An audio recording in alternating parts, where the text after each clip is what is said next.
Salut tout le monde, j'espère que vous allez bien et bienvenue dans cette nouvelle vidéo. Donc aujourd'hui, je vais partager avec vous les 3 habitudes qui selon moi sont les plus importantes à bien maîtriser afin d'avoir du succès en trading. Très honnêtement, sans ces habitudes-là, à mon avis, vous n'allez jamais réussir à devenir profitable sur les marchés et c'est vraiment des points qui sont super importants. Puis je vous dirais, c'est pas mal les 3 points en fait que je me concentre dessus le plus dans ma vie à tous les jours afin de maintenir la constance que j'ai réussi à acquérir dans mon trading.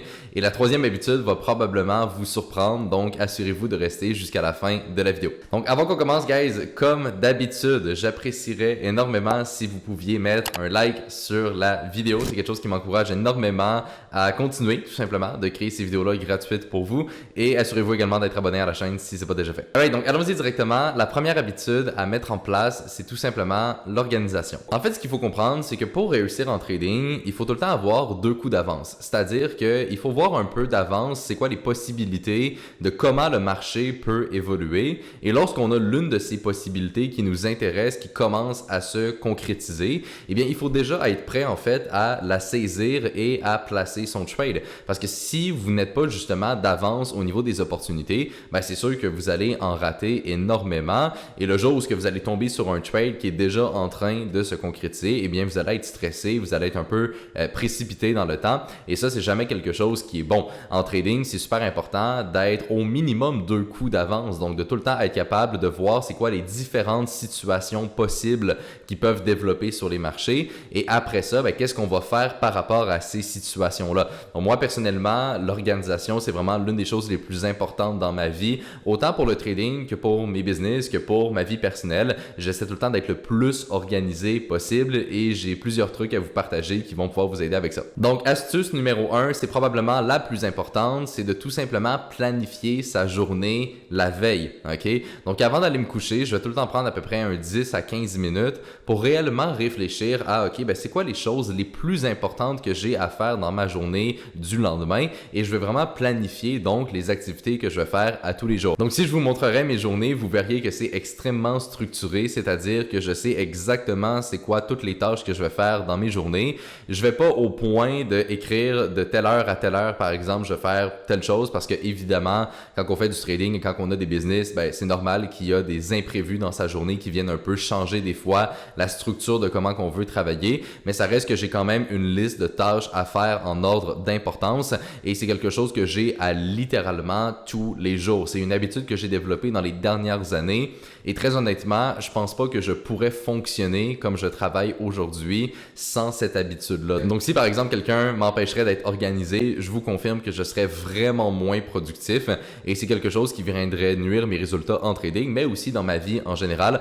Donc ce que je fais, c'est que le soir, je prends tout le temps, comme j'ai dit, de bien planifier mes journées et savoir tout simplement c'est quoi les tâches les plus importantes que j'ai à faire. Faut faire attention également de pas avoir trop de tâches et ça c'est vraiment l'une des erreurs que je vois le plus souvent des personnes qui commencent à vouloir devenir plus organisées. Ils vont se mettre là plein d'affaires à faire. Puis le problème, c'est que vous allez vous réveiller le lendemain, vous allez voir votre liste de tâches qui est interminable et c'est ça qui va vous empêcher de justement avancer. Tu sais, ça va vous démotiver. Moi, par exemple, en moyenne, je vais peut-être avoir 5 tâches vraiment importantes à faire à tous les jours puis je vais me concentrer à 100% là-dessus. Évidemment, j'ai d'autres choses à faire qui sont beaucoup plus petites mais qui ne méritent pas d'être écrites parce que c'est rendu des habitudes. Mais donc, c'est super important de, oui, être organisé, mais de pas non plus virer fou avec ça. Faut vraiment trouver en fait le juste milieu et ça, c'est vraiment quelque chose qui va vous aider à mieux performer en général. Et par rapport au trading, l'organisation, ça va surtout se faire également au niveau des nouvelles économiques et de qu'est-ce qui se passe au niveau des marchés. Donc, personnellement, à chaque jour, je sais déjà d'avance quelles sont les nouvelles importantes,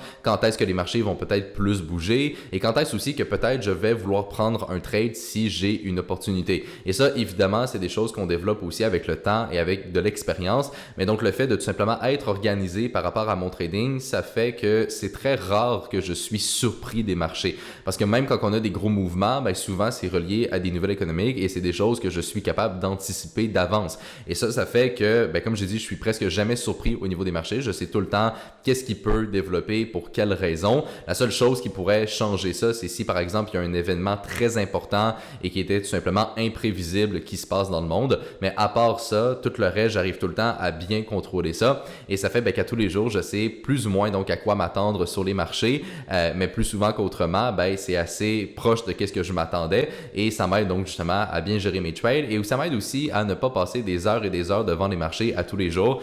Pour ceux qui connaissent un petit peu plus mon style de trading, vous savez que c'est principalement du moyen long terme et donc ça me prend pas énormément de temps en fait à gérer mon trading parce que justement c'est tellement organisé comme façon de travailler. Tu sais, j'ai beaucoup de processus de trading en eux-mêmes qui m'aident à filtrer les opportunités et tout ça et donc ça fait que le trading ça me prend très peu de temps et j'arrive quand même à être super constant sur les marchés. Alright, numéro 2, donc cette habitude-là, vous la connaissez déjà, mais je voulais en reparler encore parce que c'est super important et je sais que c'est avec de la répétition que ça finit par rentrer et c'est tout simplement la discipline. Selon moi, la discipline est la meilleure qualité à avoir, que ce soit en trading, en business, dans l'entraînement, peu importe ce que vous faites réellement. Si vous voulez atteindre un haut niveau de succès, la discipline est la chose la plus importante. Pourquoi?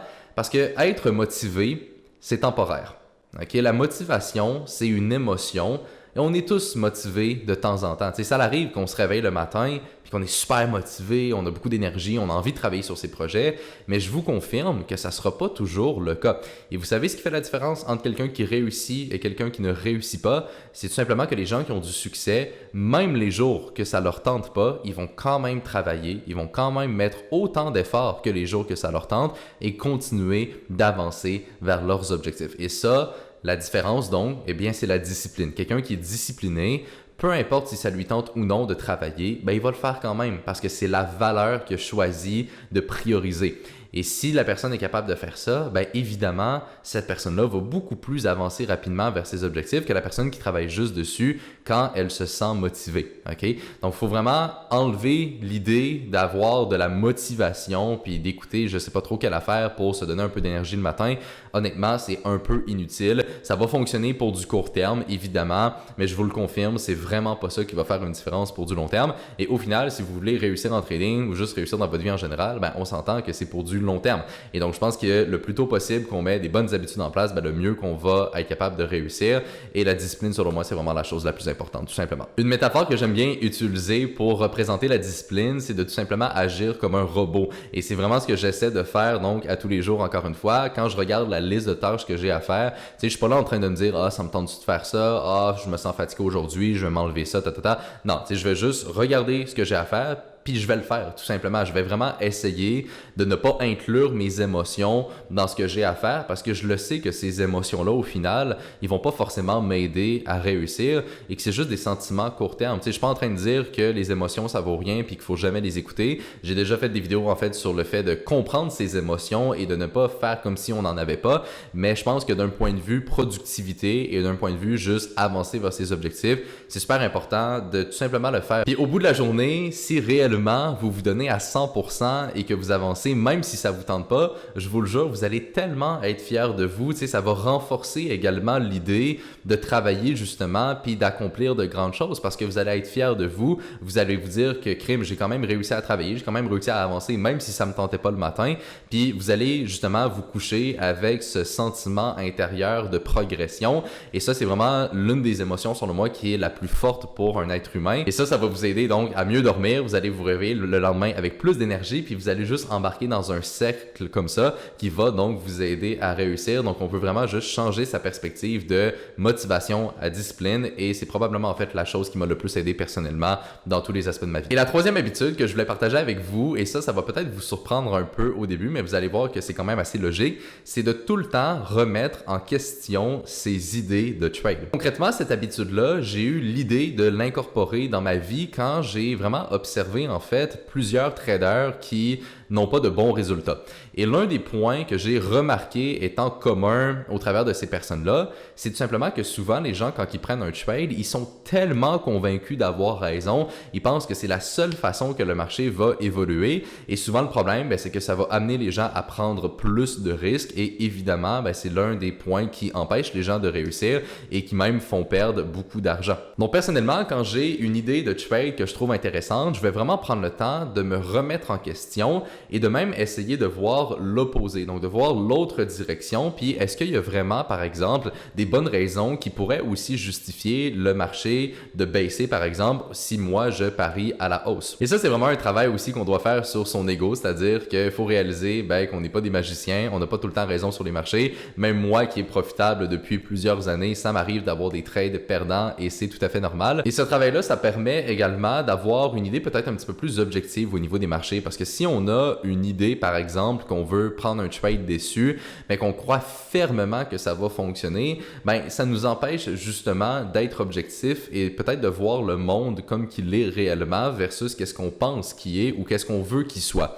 Et ça, c'est des petites nuances qu'il faut ajouter éventuellement dans son trading, mais je vous confirme que ça fait une énorme différence. Puis il faut faire attention également au biais de confirmation. Donc qu'est-ce que ça veut dire? C'est tout simplement le fait que lorsqu'on a une idée préconçue, on va avoir tendance à chercher les informations et à prendre en considération les informations qui confirment uniquement notre pensée et à mettre de côté complètement les informations qui iraient dans le sens opposé. Et ça, le biais de confirmation, c'est l'un des biais psychologiques qui est le plus présent dans le trading. Donc quand on a une idée de trade, souvent les gens vont juste se concentrer sur trouver des raisons qui justifient leur idée de trade. Ils vont complètement négliger toutes les raisons qui pourraient montrer l'autre côté. Le problème que ça engendre, c'est tout simplement que les gens vont finir par trader au final leurs opinions et leurs émotions au lieu de réellement trader ce qui est devant eux sur les marchés et ça l'empêche donc beaucoup de personnes de réussir en trading. Voilà, ça c'est les 3 habitudes que je voulais partager avec vous aujourd'hui. Évidemment, il y en existe d'autres. J'avais déjà fait des vidéos qui ressemblent à celle-ci dans le passé où je vous partageais d'autres points, donc vous pouvez aller écouter ça également. Mais c'est vraiment ici 3 habitudes selon moi qui font une énorme différence et comme je te l'ai dit au début de la vidéo, si vous ne les avez pas, à mon avis, ça va vraiment être difficile, voire impossible de réussir en trading.